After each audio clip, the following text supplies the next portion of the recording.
A yau ne 29 ga watan 9, 2019, ɗaliban da Sanata Rabi Musa Kwankwaso ya tura ƙasar Indiya suka sauka, wanda tun da fari ɗaliban sun tashi daga nan jihar Kano a 27 ga watan 9.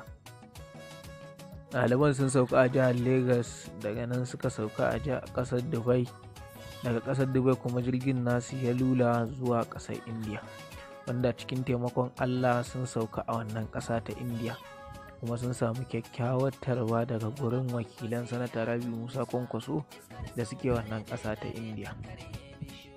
Wannan jami'a da kuke gani jami'a ce da a kashin farko ɗalibai 242 da aka tura wannan ƙasa ta Indiya suka sauka, wanda kuma mutum 90 daga cikinsu suna wannan jami'a.